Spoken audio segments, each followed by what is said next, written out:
The Nexus was beautiful. He'd never realized how beautiful. Everything glowed. The wind was so sweet. The sun so soft. The stones so warm. The black raven feathers. Black no matter.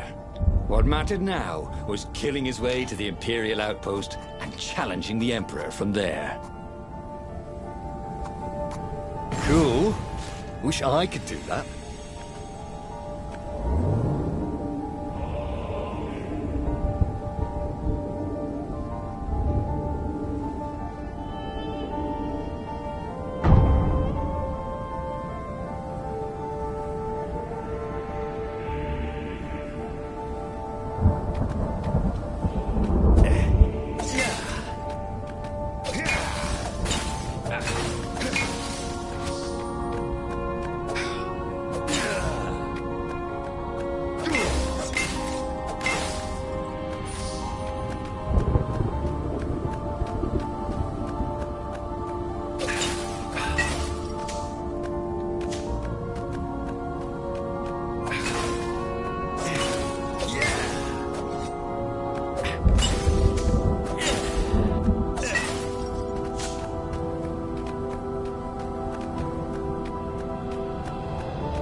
Bernardo wondered idly if people who had built these poles had really, really long tentacles.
Up ahead was Lapino.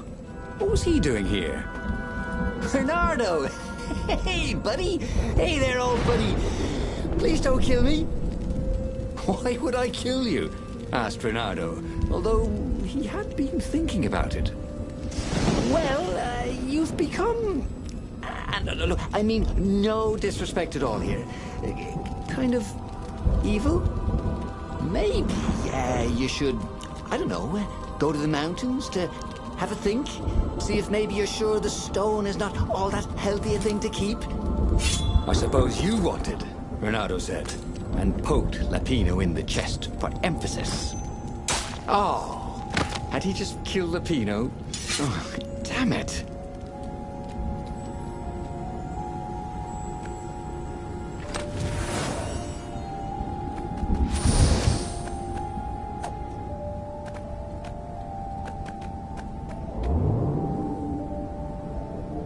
Good thing Renato didn't have vertigo.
Renato rampaged through the Imperial outpost like a water buffalo rampaging.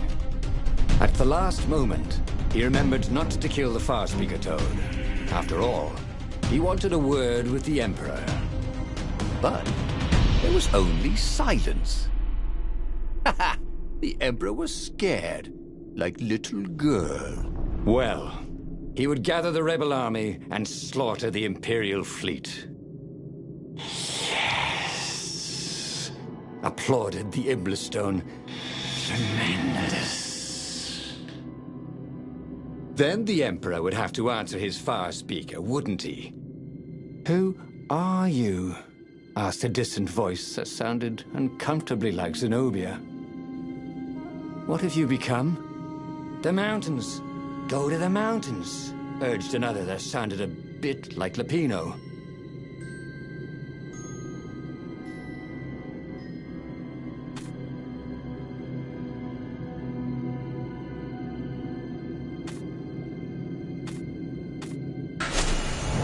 What are you doing?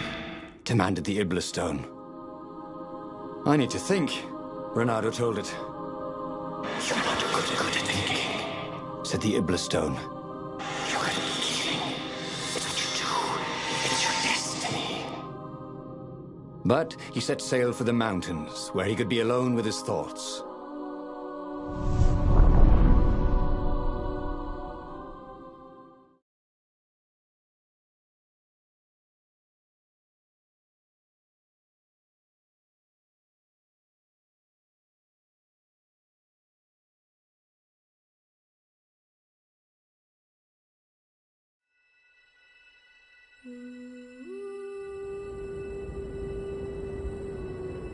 Why were there Raven Scouts here in the empty mountains? Was there nowhere he could find peace and quiet? There were other ravens here too. Shadowy ones, transparent, lining the path. Ghosts. They cawed as he passed, but they didn't try to stop him. Spectators. Had he really killed that many ravens?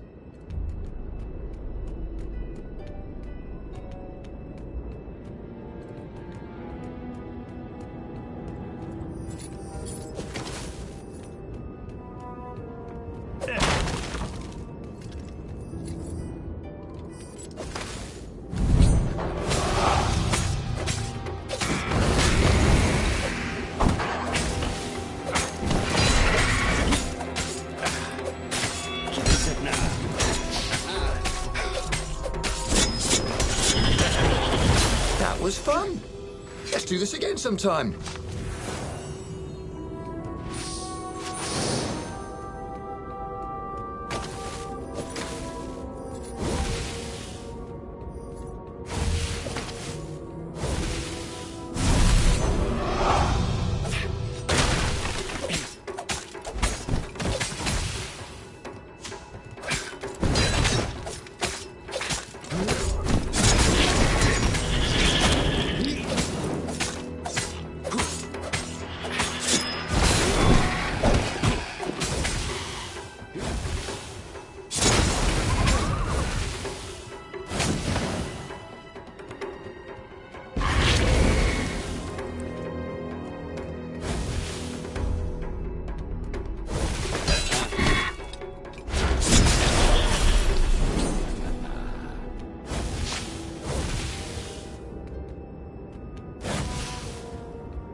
Then he saw her.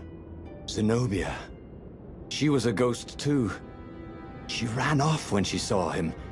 How could a ghost be afraid? He followed her. He had to.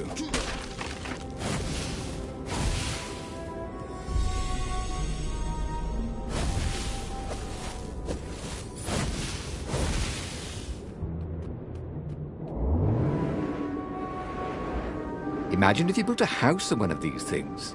Oh, that would be amazing. It would be like having a boat.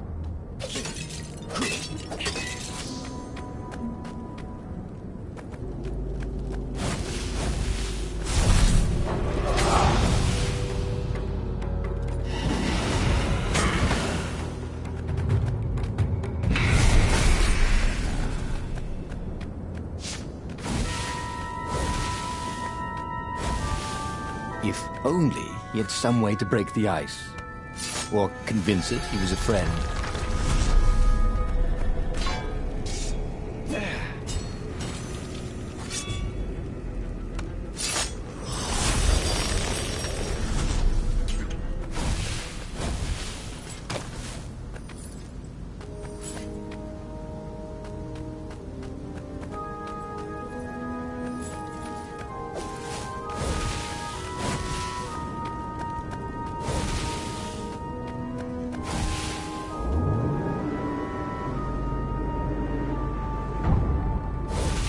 Sometimes, Renato really hated inanimate objects.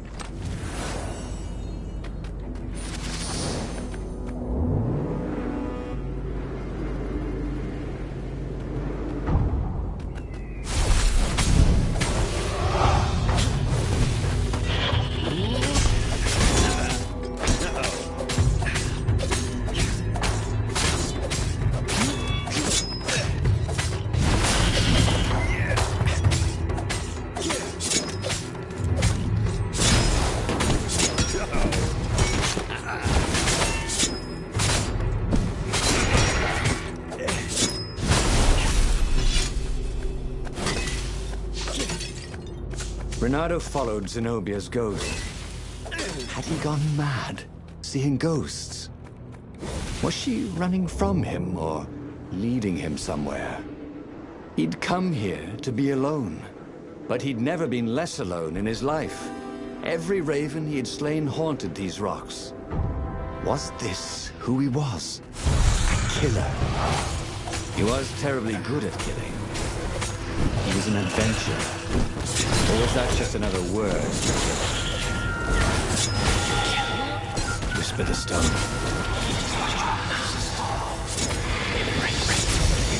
Destiny.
Somebody had been watching.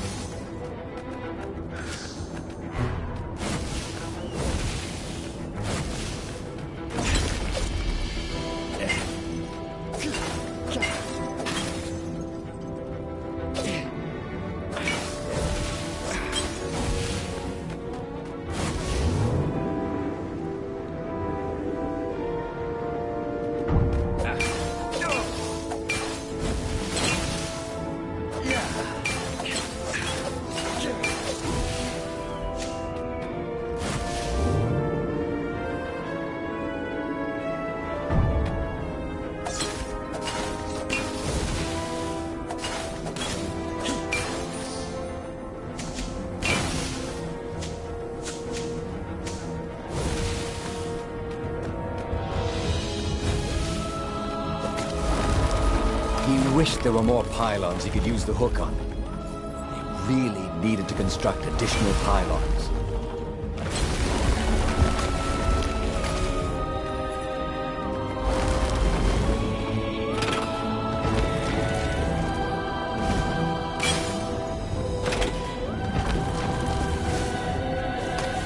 He tried to focus on the job he had to do. The rebellion. Wasn't there a battle coming soon? Would there be ravens to kill? Even an emperor? Such killing. Much wow. Ooh, he'd never been so excited.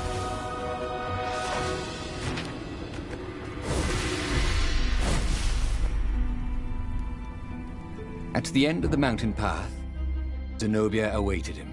He could see right through her. "Why did you kill me?" she said. "I was your prisoner, and I loved you." "I needed the power," he said. "Haven't you heard? There's a war on." Then what's your excuse for killing me? Asked his old friend Lapino, stepping out of the shadows. Bernardo didn't have an answer for that. The demon has twisted you," said Zenobia.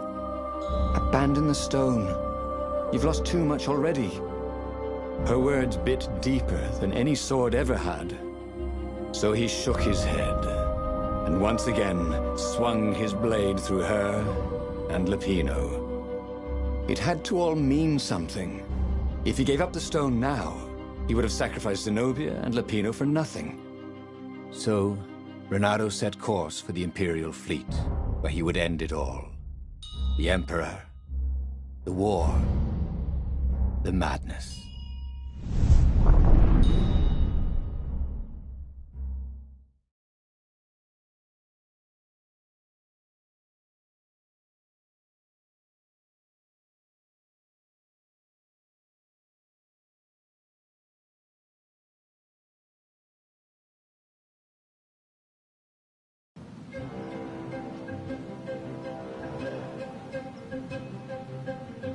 Renato boarded an Imperial ship. No one could stop him slashing his way towards the Emperor. Yes, that was right. To give up now would be to lose everything for nothing. But if he could liberate the land from the Mad Emperor, then he could give up the stone in peace. And those were absolutely his own thoughts, not the stone manipulating him, right? "Oh, yes," exulted the stone. "Feel your power. We'll make history today."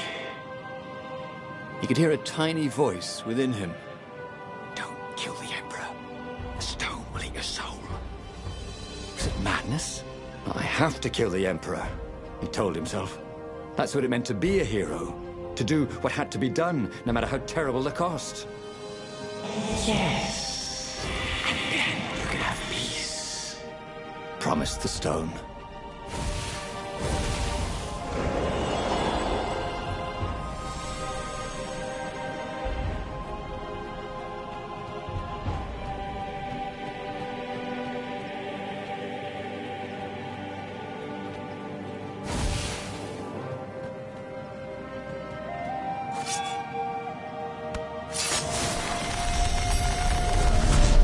What's behind door number 2?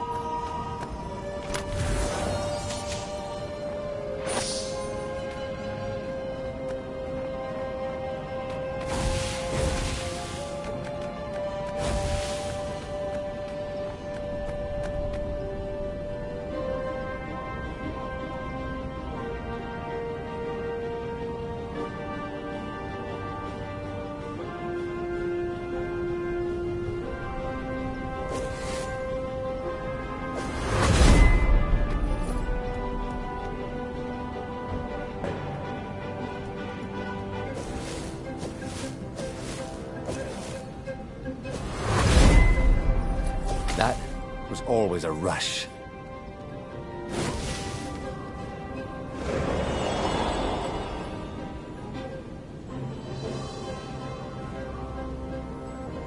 The tiny voice, whatever it was silent. He couldn't see ghosts around him, but he could feel them.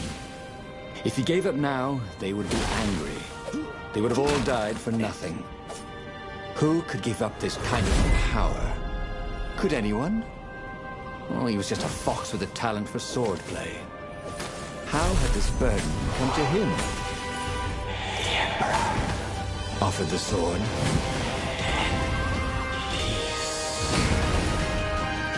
Yes. That is what he wanted.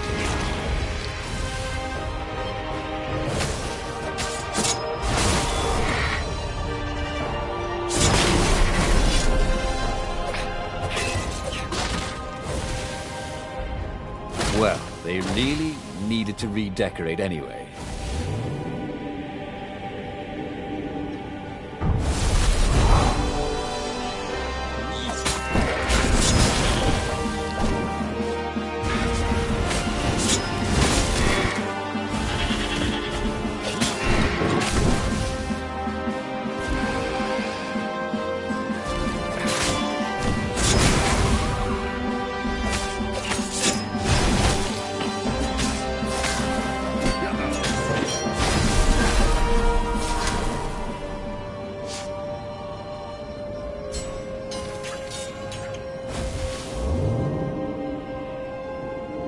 These platforms are great. Renato wanted one for his house.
The Emperor was cowering in front of his ship.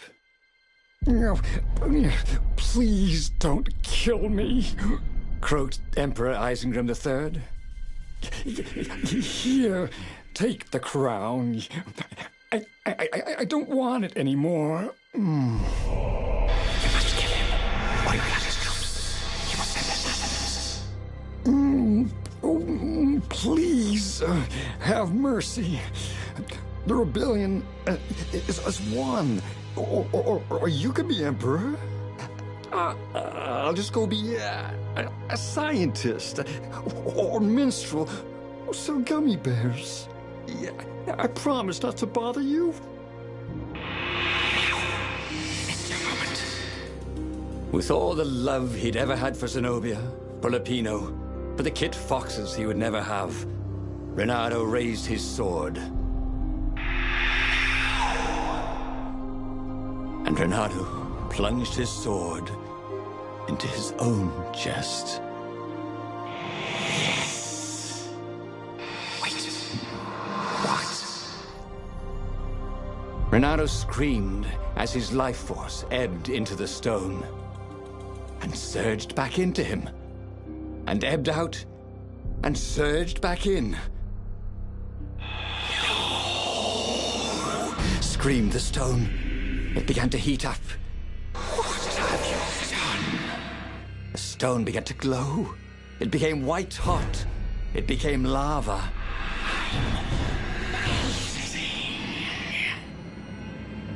Nice knowing you, said Renato, as the lava ran like butter. And he died. And, just like that, he was alive again. And back on the Farfarer, still fleeing burning Ubar. The book was still open before him. So, the book was a portal. It took you to the future, when your destinies would branch. He had failed and died 3 times, but he'd learned another true thing. The Iblis Stone was evil. It would try to corrupt anyone who used it.